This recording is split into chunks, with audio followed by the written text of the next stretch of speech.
महाराज जी के चरणों में पहले भोग लगाते हैं उड़द और चावल और बूरा का।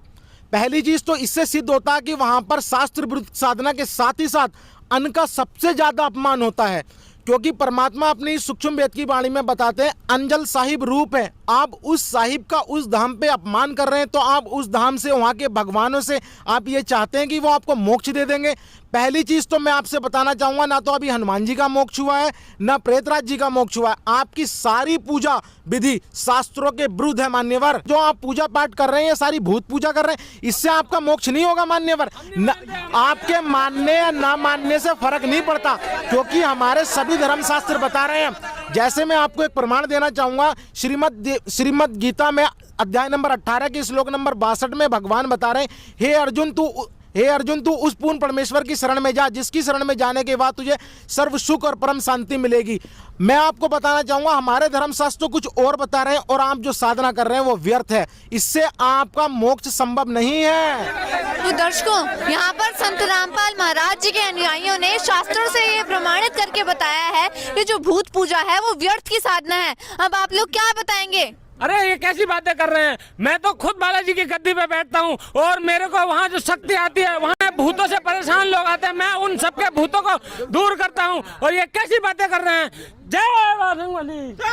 दर्शकों, यहाँ पर ये बालाजी के जो महंत हैं, इनका कहना है कि ये खुद बालाजी की गद्दी पर बैठते हैं और आज भारत में भी ऐसे बहुत से महंत हैं जो ऐसे चमत्कार और कार्य किया करते हैं। अब संत रामपाल जी के समर्थकों से जानना चाहेंगे, आप क्या बताएंगे इस विषय में? मैं आपको महंत जी बताना चाहूंगा, जो आप ये कृत कार्य कर रहे हैं ना, इन कार्य को मैं करके छोड़ चुका हूँ। सूक्ष्म वेद की एक वाणी है कि पीछे लगा जाऊं था लोक वेद के साथ, रास्ते में सदगुरु मिले और दीपक दे दिया हाथ। जब मेरे परमात्मा ने मेरे ज्ञान के चक्षु बना दिए ना, तो मुझे ये अमृत ज्ञान समझ में आया। जो आज कार्य आप कर रहे हैं ना, मैं 20 साल तक महंत की गद्दी पे विराजमान रहा हूँ। शिव शक्ति बालाजी दरबार में मैंने खुद गद्दी लगाई है। जो आप ये कार्य कर रहे हैं सब ये व्यर्थ है। आप जिन शक्तियों से आप सोच रहे हैं कि हमारे मनोकामना पूर्ण हो रही है, हमारे साथ बाबा का आशीर्वाद है, जिस दिन आपकी बैटरी खत्म हो जाएगी ना, उस दिन इस चीज का आपको पता चलेगा। जब तक मेरे पुण्य चल रहे थे तो मुझे बालाजी महाराज लाभ दे रहे थे। जब मेरे, आप इस चीज को धैर्य पूर्वक सुनिए, ये हो सकता है भविष्य में आपके साथ भी घटना घटित हो। आप सुनिएगा इस चीज को, रिएक्शन मत करना कोई भी, क्योंकि मैं आपको बताना चाहूंगा, जब तक बैटरी चलती है तब तक तो पुण्य होते हैं। मेरे को भी ऐसी लग रहा था, मैं जिसको स्पर्श कर दिया करता था उसको अनेकों लाभ मिल जाते थे। और जब मेरे को जरूरत पड़ी, असलियत में मेरे को जब जरूरत पड़ी बाबा की, तो बाबा नहीं आए। उस समय मैं हार गया और टूट गया। तब मैंने उस आदि राम को पुकारा, तब मुझे परम अक्षर ब्रह्म पूर्ण परमात्मा कबीर साहिब का ज्ञान मिला और सदगुरु रामपाल जी महाराज ने मुझे अपनी शरण में लिया। मैं आपको, और राज जी की जय हो। और अभी मेहनत की बात चल रही है, इतने मेहनत इस संसार में हो चुके हैं। और आपको मेहनत जी एक बात बोलना चाहूंगा, बुरा लगे तो माफ करना, और सच्ची जरूर है। कंठी माला सुमरनी पैरे से क्या हो, ऊपर ढूंढा साध का अंतर रखा क्यों। इन मालाओं को पैरने से भगवान नहीं मिलेंगे। भगवान आपको चाहिए तो सदगुरु की शरण ग्रहण करो मान्यवर। जी मैम, आप क्या बताना चाहते और हैं? साथ ही में सूक्ष्म वेद में भी एक वाणी है, कबीर देवी देव ठाड़े भये हमको ठोर बताओ, जो मुझ कबीर को पूजे नहीं उनको लूटो खो। आप तो भगवान से कोसों दूर हो, आपकी तो साधना ही शास्त्र विरुद्ध है। तो दर्शकों, यहाँ पर संत रामपाल जी के अनुयायियों ने बहुत से प्रमाण दे दिए हैं और ये बताया है कि जो बालाजी पंथ का जो चला हुआ जो पूजा क्रियाकर्म है वो सब व्यर्थ का है और इनसे इन्हें भी कोई भी लाभ नहीं हुआ। अब आप लोग बताइए क्या कहना चाहेंगे? व्यर्थ की बातें कर रहे हैं। हनुमान जी तो शिव जी के 11वें रुद्र अवतार है और शिव जी तो अजर अमर है। जब वो अमर है तो हनुमान जी अमर क्यों नहीं होंगे? ये तो व्यर्थ की बातें कर रहे हैं। हनुमान जी तो अमर हैं। तो यहाँ पर इन्होंने बताया है कि हनुमान जी 11वें रुद्र अवतार हैं, वो शिव जी के अवतार हैं और शिव जी अमर अविनाशी भगवान हैं और ये हनुमान जी को भी अमर अविनाशी बता रहे हैं। अब संत रामपाल जी महाराज जी के अनुयायी इस पर अपनी क्या राय देना चाहेंगे? जी इन्होंने हनुमान जी को शिव जी का अवतार बताया, तो गुरुजी ने हमारे शास्त्रों से प्रमाण कराया। श्रीमद देवी भागवत स्कंद 3 अध्याय 5 में बताया है, विष्णु जी देवी की स्तुति करते हुए कह रहे हैं, तुम सद स्वरूपा हो, यह सारा संसार तुम्ही से उद्भासित होता है। मैं ब्रह्मा और शंकर तुम्हारी कृपा से ही विद्यमान है, अर्थात हमारा भी जन्म और मृत्यु हुआ करता है। तो मैं इनसे ये पूछना चाहूंगा, जब शिव जी का ही जन्म मृत्यु हो रहा है तो उनके अवतार कैसे जन्म मरण के चक्कर में नहीं है? वो कैसे अमर है, बताइए आप। दर्शकों, यहाँ पर संत रामपाल जी के समर्थकों ने ये बात स्पष्ट की है, शास्त्रों से स्पष्ट किया है कि हनुमान जी और शिव जी अमर अविनाशी नहीं है, उनका भी जन्म मरण होता है। अब आगे डिबेट में बढ़ते हैं और जानते हैं। हम अपमान नहीं होने देंगे हनुमान जी का, ये शास्त्रों की बातें कर रहे हैं। तो दर्शकों, आप देख सकते हैं हनुमान भक्तों में कितना आक्रोश देखने को मिल रहा है। इनका कहना है कि संत रामपाल जी के समर्थक हनुमान जी का विरोध कर रहे हैं, उनका अपमान कर रहे हैं। सर, क्या कहेंगे आप? हम संत रामपाल जी महाराज जी के जितने भी अनुयायी हैं वो हनुमान जी का अपमान नहीं कर रहे हैं। संत रामपाल जी महाराज जी तो ये भी कहते हैं कि हनुमान जी जैसी आधीनी और हनुमान जी जैसी भक्ति भी कोई नहीं कर सकता है। संत रामपाल जी महाराज जी ने हमें गीता जी में खोल कर दिखाया है। गीता अध्याय नंबर 7 के श्लोक नंबर 12 से लेकर 15 तक में ये बताया, जो तीनों गुणों की भक्ति करते हैं वो मनुष्य दूषित कर्म करने वाले मूर्ख व्यक्ति होते हैं और वो गीता ज्ञानदाता को भी नहीं बचते हैं। जैसे कि आप हनुमान जी की पूजा करते हैं तो हनुमान जी भी शिव जी के अवतार थे, तो इसी प्रकार हनुमान जी की पूजा करना भी व्यर्थ होगा। तो दर्शकों, यहाँ पर बहुत बड़ी बात निकल कर आई है कि संत रामपाल जी के समर्थकों ने यहाँ पर बहुत से ऐसे रहस्यमयी प्रमाण दिखाए हैं शास्त्रों से, जिससे हमारी डिबेट शुरू हुई थी कि महाबली हनुमान के अनसुलझे रहस्यों का महाखुलासा होगा।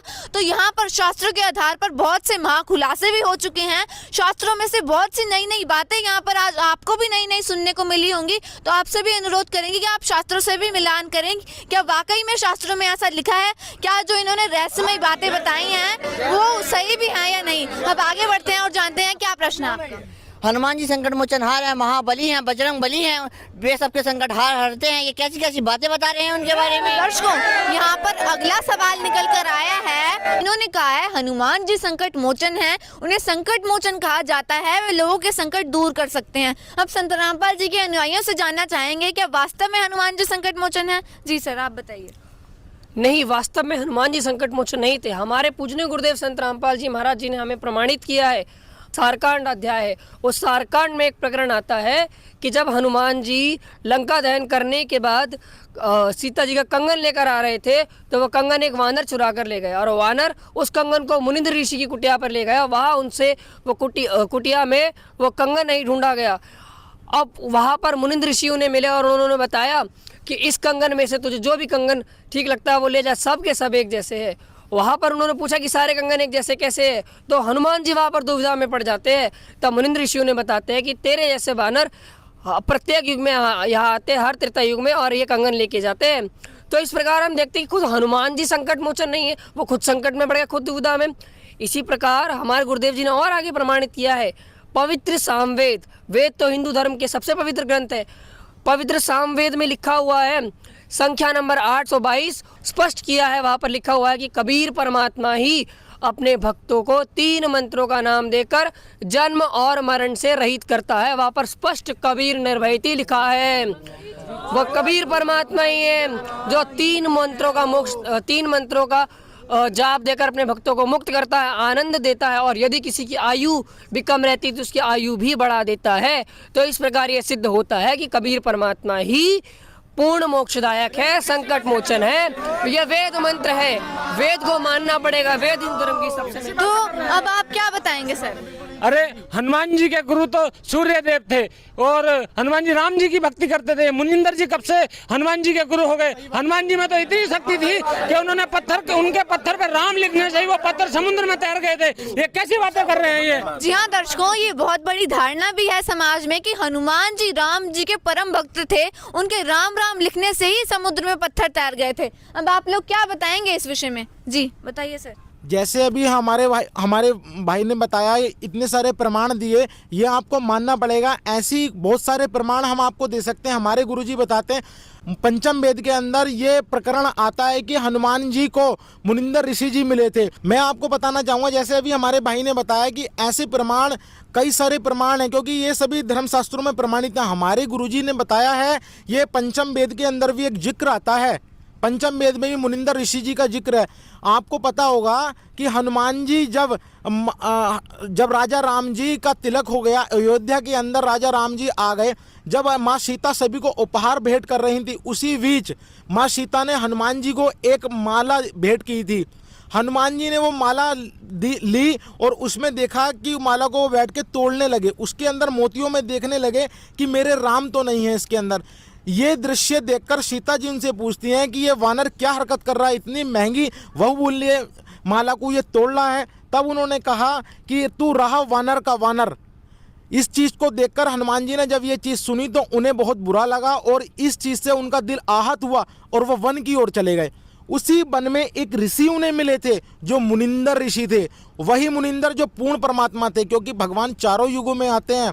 सतयुग में सत सुकृत का टेरा, त्रेता नाम मुनिंदर मेरा, द्वापर में करुणामय का है, कलयुग नाम कबीर दहाय। पंचम वेद में बहुत सारे अनेकों प्रमाण हैं। तो दर्शकों, हमें प्रमाण दिखाइए।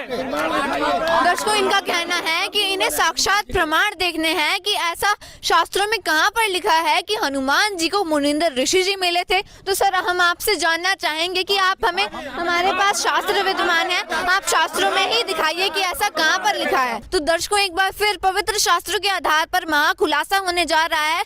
संत रामपाल जी महाराज जी के अनुयायी हमारे साथ हैं और साथ ही हनुमान भक्त भी हैं जो यहाँ प्रमाण देखने के लिए आए हुए हैं। अब देखते हैं कि क्या वास्तव में संत रामपाल महाराज जी के अनुयायी प्रमाण दिखा भी पाएंगे या नहीं। क्या ये हनुमान जी के अनसुलझे रहस्यों का महाखुलासा कर भी पाएंगे या नहीं। जी सर दिखाइए।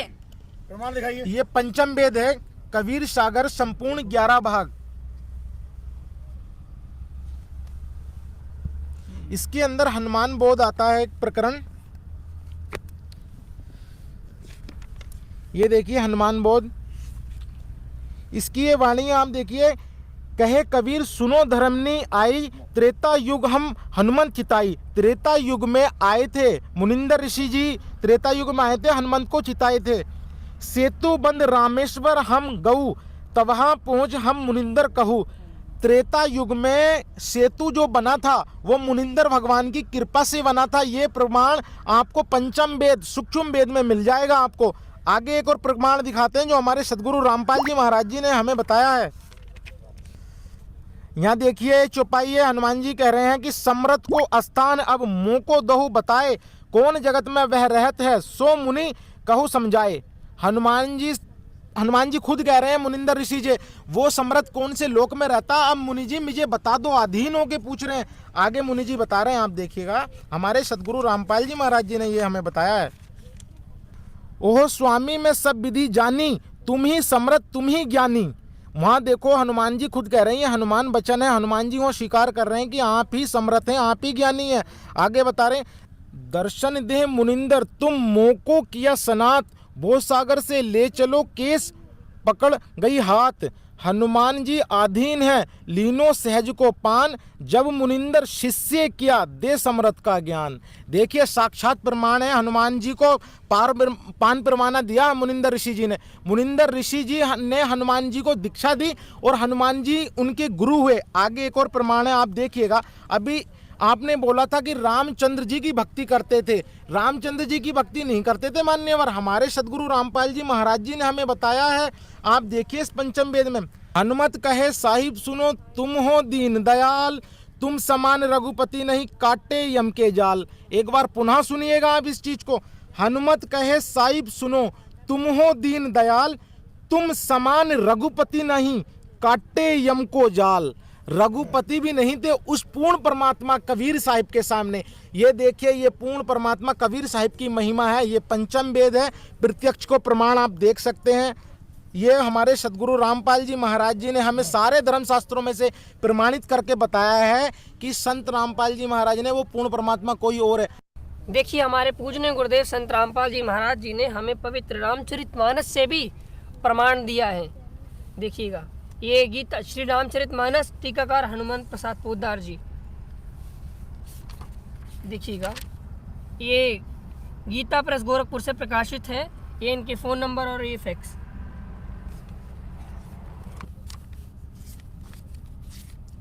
ये देखिए यहाँ पे लिखा हुआ है बाल कांड है, पेज नंबर 137 है। यहाँ पर दुआ संख्या 145 के बाद वाणी नंबर 1 है। सुन सेवक सुरतरु सुरधेनु, विधि हरिहर बंदित पद रेणु। सेवक सेवत सुलभ सकल सुखदायक, प्रंतपाल सचराचर नायक। यहाँ पे ध्यान से देखिएगा, यहाँ पे अर्थ किया है इन्होंने ही किया है। हे प्रभु, ये यहाँ पर भगवान जो पूर्ण परमात्मा है उसकी वंदना करते हुए कहा जा रहा है कि हे प्रभु सुनिए, आप सेवकों के लिए कल्प वृक्ष और कामधेनु हैं। आपकी चरण रज की ब्रह्मा विष्णु जो भगवान राम बनकर आए, शिव जी भी वंदना करते और शिव जी भी वंदना करते, जिनके अवतार आप हनुमान जी को बता रहे हैं, वे उस पूर्ण परमात्मा के चरण रज की वंदना भी करते, चरण रज की भी वंदना करते। ये देखिए प्रमाण, आप सेवा करने में सुलभ है तथा सब सुखों के देने वाले है। आप शरणागत के रक्षक और जड़ चेतन के स्वामी। ये इससे स्पष्ट होता है कि वह पूर्ण परमात्मा ब्रह्मा विष्णु और शिव से भी सर्वोपरि है।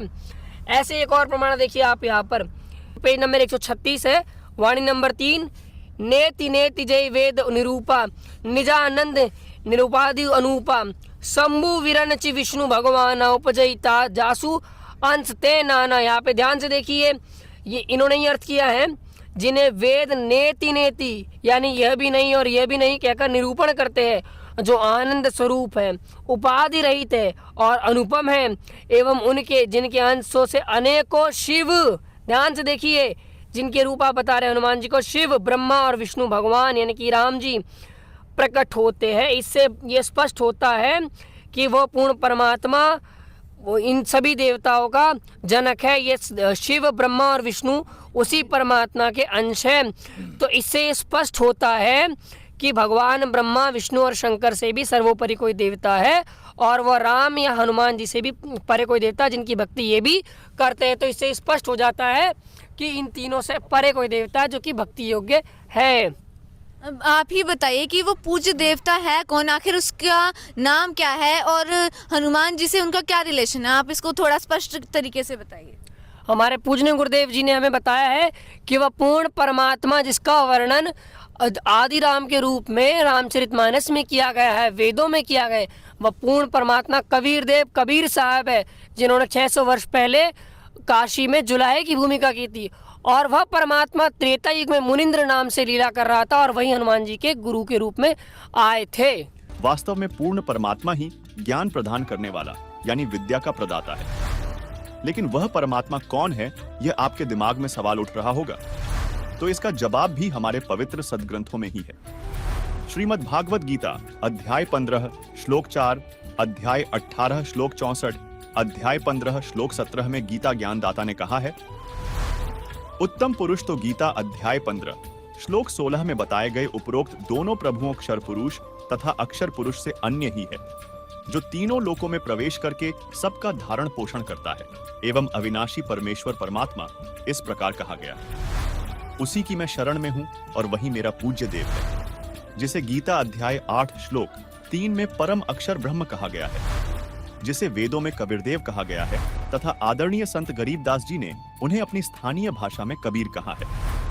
दर्शकों, पवित्र यजुर्वेद अध्याय 29 मंत्र 25 में कहा गया है कि आज अर्थात वर्तमान में शरीर रूप महल में दुराचार पूर्वक झूठी पूजा में लीन मननशील व्यक्तियों को लगाई हुई आग अर्थात शास्त्र विधि रहित वर्तमान पूजा जो हानिकारक होती है, अग्नि जलाकर भस्म कर देती है।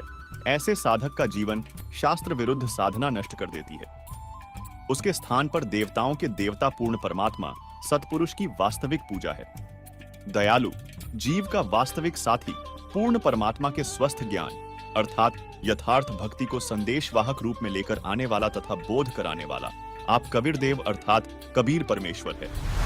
भावार्थ है कि जिस समय भक्त समाज को शास्त्र विधि त्याग कर मनमाना आचरण कराया जा रहा होता है, उस समय कबीर देव अर्थात कबीर परमेश्वर तत्वज्ञान को प्रकट करते हैं तथा ऋग्वेद मंडल 9 सूक्त 82 मंत्र 1 व 2 में भी स्पष्ट किया है कि वह कबीर देव अर्थात कबीर परमेश्वर ऊपर के लोक में राजा के समान बैठा है।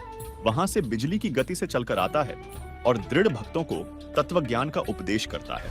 ऋग्वेद मंडल 9 सूक्त 96 मंत्र 17 जिसमें लिखा है, शिशुम जज्ञानम हरेयतम मृजंति शुंभंति वहिन मरुतः गणेन कबीर गीर भी काव्येना कबीर संत सोमह पवित्राम अत्यति रेभन।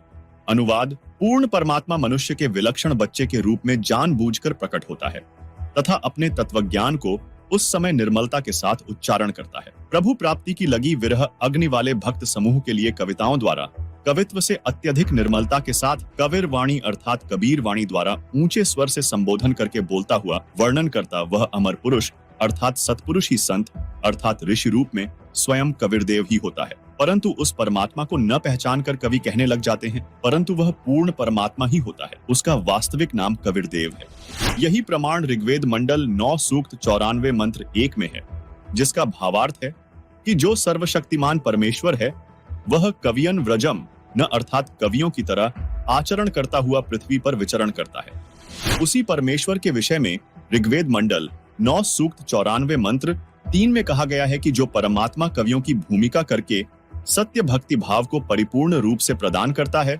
वह कबीरदेव अर्थात कबीर परमेश्वर है। उसके समान कोई भी शूरवीर नहीं है। सर्व ब्रह्मांडों के प्रभुओं में उसकी शक्ति अर्थात समर्थता का यश है। वही आगे ऋग्वेद मंडल 9 सूक्त 96 मंत्र 18 में कहा है, ऋषिमणा या ऋषिकृत स्वर्षाः सहस्त्राणि थ पदवीः कविनाम तृतीयम धाम महिषः सिषा संत सोमः विराजमानु राजतिष्ठो। अनुवाद, वेद बोलने वाला ब्रह्म कह रहा है कि जो पूर्ण परमात्मा विलक्षण बच्चे के रूप में आकर प्रसिद्ध कवियों की उपाधि प्राप्त करके अर्थात एक संत या ऋषि की भूमिका करता है, उस संत रूप में प्रकट हुए प्रभु द्वारा रची हजारों वाणी संत स्वभाव वाले व्यक्तियों अर्थात भक्तों के लिए स्वर्ग तुल्य आनंददायक होती है। वह अमर पुरुष अर्थात सतपुरुष तीसरे मुक्ति लोक अर्थात सतलोक की सुदृढ़ पृथ्वी को स्थापित करने के पश्चात मानव सदृश संत रूप में गुबंद अर्थात गुंबज में उच्च टिल्ले जैसे सिंहासन पर उज्जवल स्थूल आकार में अर्थात मानव सदृश तेजोमय शरीर में विराजमान है, यानी वहां राजा के समान बैठा है। इसी का समर्थन ऋग्वेद मंडल 9 सूक्त 86 मंत्र 27 भी करता है, जिसमें स्पष्ट लिखा है परमात्मा द्युलोक के तीसरे पृष्ठ पर विराजमान है। वहीं ऋग्वेद मंडल 9 सूक्त 54 मंत्र 3 में भी स्पष्ट है कि वह अमर परमेश्वर सूर्य के समान सर्व को पवित्र करता हुआ सर्व ब्रह्मांडों के ऊर्ध्व अर्थात ऊपर बैठा है, तथा ऋग्वेद मंडल 9 सूक्त 82 मंत्र 1 में स्पष्ट है कि परमात्मा राजा के समान दर्शनीय है। दर्शकों, हम सभी अब तक काल के एक ब्रह्मांड में बने 3 लोक स्वर्गलोक, पृथ्वीलोक और पाताल लोक से परिचित हैं, जबकि ऋग्वेद मंडल 9 सूक्त 96 मंत्र 18 में तीसरे धाम सतलोक को कहा है। जैसे एक ब्रह्म का लोक जो 21 ब्रह्मांड का क्षेत्र है, दूसरा पर ब्रह्म का लोक जो 7 संख ब्रह्मांड का क्षेत्र है, तीसरा परम अक्षर ब्रह्म अर्थात पूर्ण ब्रह्म का सतलोक है जो असंख्य ब्रह्मांडों का क्षेत्र है। क्योंकि पूर्ण परमात्मा ने सतलोक में सतपुरुष रूप में विराजमान होकर नीचे के लोकों की रचना की है, इसलिए ऋग्वेद मंडल नंबर 9 सूक्त 96 मंत्र 18 में नीचे के ब्रह्म और परब्रह्म के लोकों की गणना करते हुए तीसरा धाम सतलोक को कहा है। दर्शकों, वेदों के उपरोक्त मंत्रों से स्पष्ट होता है कबीरदेव पूर्ण परमात्मा है, जिसे हम अपनी बोलचाल की भाषा में कबीर साहिब कहते हैं। वह कबीर परमात्मा एक संत रूप में प्रकट होता है और कबीर वाणी अर्थात दोहों लोकोक्तियों के माध्यम से अपना तत्वज्ञान प्रदान करता है, जिससे एक प्रसिद्ध कवि भी कहलाता है, लेकिन वह होता है परमात्मा। दर्शकों, इसी का प्रमाण देते हुए आदरणीय संत गरीबदास जी महाराज कहते हैं कि जाके अर्ध रूम पर सकल पसारा ऐसा पूर्ण ब्रह्म हमारा, गरीब अनंत कोटि ब्रह्मांड का एक रति नहीं भार। सतगुरु पुरुष कबीर हैं कुल के सृजनहार, गरीब परमेश्वर एक कबीर है दूजा नहीं आधार। दास गरीब सकल सृष्टि का यों ही सृजनहार। इसी का प्रमाण आदरणीय दादू जी देते हैं कि जिन मोको निज नाम दिया सोई सतगुरु हमार, दादू दूसरा कोई नहीं कबीर सृजनहार। इसी से संबंधित नानक जी की वाणी श्री गुरु ग्रंथ साहिब के पृष्ठ 731 पर अंकित है। अंधुला नीच जात परदेसी खिन आवे तिल जावे, ताकि संगत नानक रहिंदा क्यों कर मूड़ा पावे। इसके साथ एक अन्य उल्लेख गुरु ग्रंथ साहिब में रागसिरी महल्ला पहला पृष्ठ 24 शब्द 29 पर मिलता है, जिसमें नानक जी ने कबीर परमात्मा का जिक्र करते हुए कहा है, एक स्वान दो स्वानी नाल पलके पहुंके सदा बयाल, कूड़ शुरा मुठा मुर्दार तान कुरूप रहा करतार। मैं पत की बंद ना करनी की कार, हाँ बिगड़े रूप रहा विकराल। तेरा एक नाम तारे संसार, मैं एहा आस एहो आधार। रहाओ मुख निंदा आखा दिन रात पर कर जो ही नीच सनात काम क्रोध तन वसै चंडाल तान रूप रहा करतार हाही सुरत मुलुकी वेश हों ठगवाड़ा ठगी देश खरा सियाणा बहुता पार तान रूप रहा करतार मैं कीता ना जाता हराम खोर हों क्या मोह देसा दुष्ट चोर नानक नीच कह विचार तान रूप रहा करतार। वहीं श्री गुरु ग्रंथ साहिब के राग तिलंग महल्ला पहला पृष्ठ 721 पर नानक जी ने कहा कि यक अर्ज गुफ्तम पेश तो दरगोश उन करतार हका कबीर करीम तू बेऐब परवदगार दुनिया मुकाम फानी तहकीक दिल दानी मम सर मुए अजराइल गिरफ्ता दिल हेच नादानी रहा जान पिसर पदर बिरादरा कस नेस दस्तंगीर आखिर व्यफ्तम कस नदार्द चूशवद तकबीर शब रोज गश्तम दर हवा कर देम बदी ख्याल घाहे नाने की कार करदम मम ई चिनी हवाल बदबख्त हम तो बखील गाफिल बेनजर बेबाक नानक बगोयद जंतुरा तेरे चाकरा पाखाक। अर्थात हे शब्द स्वरूपी करता अर्थात शब्द से सर्व सृष्टि के रचनहार निर्गुणी संत रूप में आए दयालु सत कबीर आप निर्विकार परमेश्वर हैं। आपके समक्ष अर्थात आपके द्वार पर पूरी तरह जानकर एक हृदय से विशेष प्रार्थना है कि हे महबूब यह संसार रूपी ठिकाना नाशवान है। जीव के शरीर त्यागने के पश्चात अजराइल नामक फरिश्ता यमदूत बेरहमी के साथ पकड़ कर ले जाता है। उस समय कोई साथी व्यक्ति जैसे बेटा पिता भाई चारा साथ नहीं देता। अंत में सर्व उपाय फर्ज अर्थात कोई क्रिया काम नहीं आती तथा आवाज भी बंद हो जाती है। प्रतिदिन की तरह न रुकने वाली चलती हुई वायु की तरह बुरे विचार गस्त करते रहते। शुभ कर्म करने का मुझे कोई जरिया अर्थात साधन नहीं मिला। ऐसे बुरे समय में हमारे जैसे नादान लापरवाह भक्ति और भगवान का वास्तविक ज्ञान न होने के कारण ज्ञान नेत्रहीन था तथा ऊवाबाई का ज्ञान कहता था। नानक जी कह रहे हैं कि हे कबीर परमेश्वर आपकी कृपा से आपके सेवकों के चरणों की धूल डूबता हुआ बंदा पार हो गया। दर्शकों इन सभी प्रमाणों से स्पष्ट होता है कि परम अक्षर ब्रह्म अर्थात पूर्ण ब्रह्म वास्तव में कबीर परमेश्वर जी हैं और यही हमारे लिए पूजा योग्य है।